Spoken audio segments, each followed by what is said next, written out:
I cannot believe we've already been gone for a day. I miss you guys so much. It was supposed to be on our challenge today to go outside and play, so maybe some of you went outside to play in the rain. I'm thinking that I'm going to sit in here all snuggled up with a blanket instead and read a good book. So let's read chapter 6, Into the Forest. I wish the Macready would hurry up and take all these people away, said Susan presently. I'm getting horribly cramped. And what a filthy smell of camphor, said Edmund. I expect the pockets of these coats are full of it, said Susan, to keep away moths.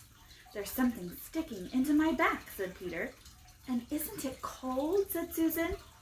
Now that you mention it, it is cold, said Peter. And hang it all, it's wet, too. What's the matter with this place? I'm sitting on something wet. It's getting wetter every minute. He struggled to his feet. Let's get out, said Edmund. They've gone.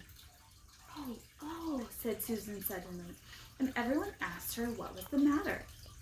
I'm sitting against a tree, said Susan. And look, it's getting light over there. By Jove, you're right, said Peter. And look there, and there. It's trees all around. And this wet stuff is snow. Why, I do believe we've got into Lucy's wood after all. And now there was no mistaking it, and all four children stood blinking in the daylight of a winter day. Behind them were coats hanging on pegs. In front of them were snow-covered trees. Peter turned at once to Lucy. I apologize for not believing you, he said. I'm sorry. Will you shake hands? Of course, said Lucy, and did. And now, said Susan, what do we do next? Do? Said Peter. Why, go and explore the wood, of course. Oh, said Susan, stamping her feet. It's pretty cold. What about putting on some of these coats? They're not ours, said Peter doubtfully. I'm sure nobody would mind, said Susan. It isn't as if we wanted to take them out of the house. We shan't even take them out of the wardrobe. I never thought of that, Sue, said Peter. Of course, now that you put it that way, I see. No one could say you had bagged a coat, as long as you leave it in the wardrobe where you found it. And I suppose this whole country is in the wardrobe. They immediately carried out Susan's very sensible plan. The coats were rather too big for them, so that they came down to their heels and looked more like royal robes than coats when they had put them on. But they all felt a good deal warmer, and each thought the others looked better in their new get-ups and more suitable to the landscape. We can pretend we are Arctic explorers, said Lucy. This is going to be exciting enough without pretending, said Peter, as he began leading the way forward into the forest. There were heavy, darkish clouds overhead, and it looked as if there might be more snow before night. I say, began Edmund presently, oughtn't we be bearing a bit more to the left? That is, if we are aiming for the lamp-post. He had forgotten for the moment that he must pretend never to have been in the wood before. The moment the words were out of his mouth, he realized that he had given himself away. Everyone stopped. Everyone stared at him. Peter whistled. So, you really were here, he said. That time Lou said she'd met you here. You made out she was telling lies. There was dead silence. Well, of all the pointiest little beasts, said Peter, and shrugged his shoulders and said no more. There seemed indeed no more to say, and presently the four resumed their journey, but Edmund was saying to himself, I'll pay you all out for this, you pack of stuck-up, self-satisfied prigs. Where are we going anyway, said Susan, chiefly for the sake of changing the subject. I think Lou ought to be the leader, said Peter. Goodness knows she deserves it. Where will you take us, Lou?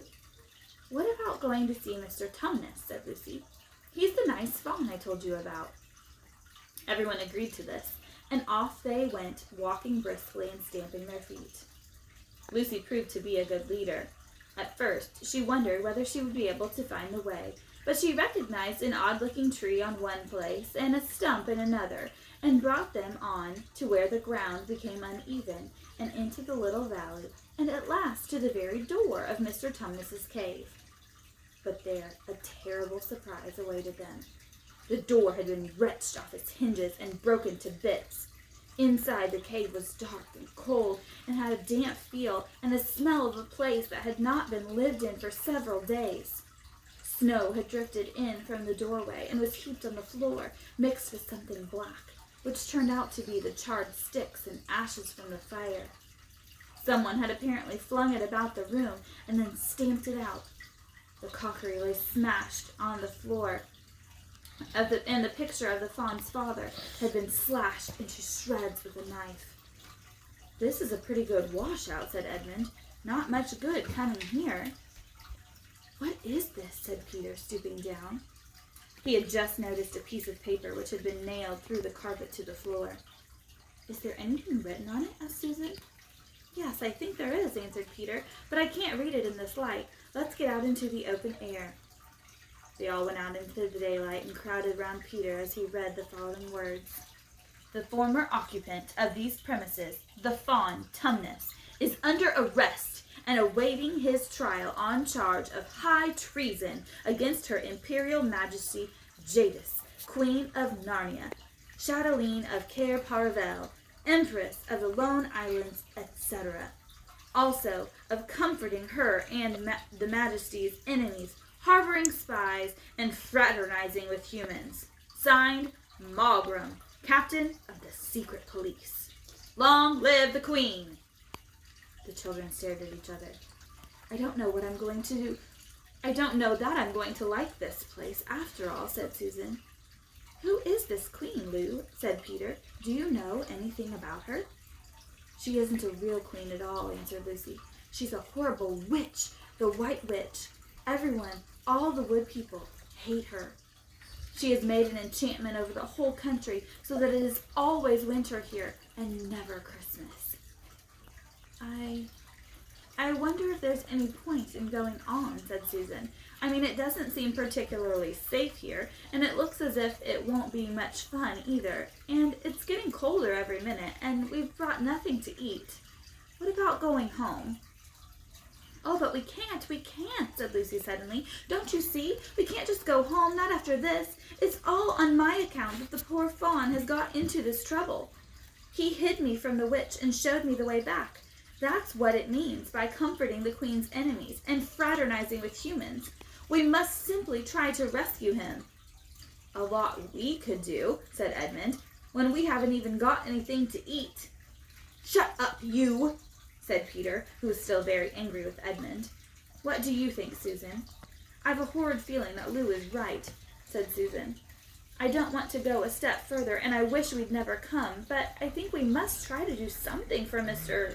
whatever his name is. I mean the fawn." "That's what I feel too," said Peter. "I'm worried about having no food with us. I'd vote for going back and getting something from the larder, only there doesn't seem to be any certainty of getting into this country again, and once you've got out of it, I think we'll have to go on." "So do I," said both the girls. "If only we knew where the poor chap was imprisoned," said Peter.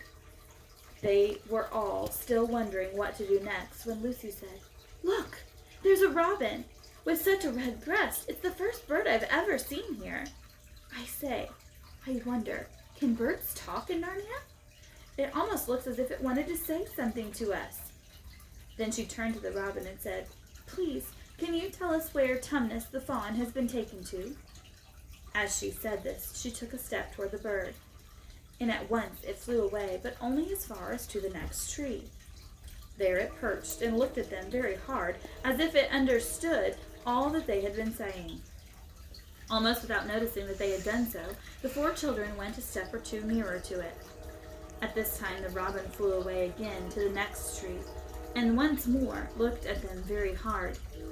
You couldn't have found a robin with a redder chest or a brighter eye. "Do you know," said Lucy, "I really believe he means us to follow him." "I've an idea he does," said Susan. "What do you think, Peter?" "Well, we might as well try," answered Peter. The robin appeared to understand the matter thoroughly.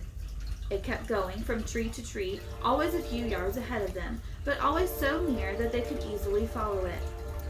In this way it led them on slightly downhill. Wherever the robin alighted, a little shower of snow would fall off the branch. Presently the clouds parted overhead, and the winter sun came out, and the snow all around them grew dazzlingly bright. They had been traveling in this way for about half an hour, with the two girls in front, when Edmund said to Peter, "If you're not still too high and mighty to talk to me, I have something to say which you better listen to." "What is it?" asked Peter. "Hush, not so loud," said Edmund. "There's no good frightening the girls. But have you realized what we're doing?" "What?" said Peter, lowering his voice to a whisper.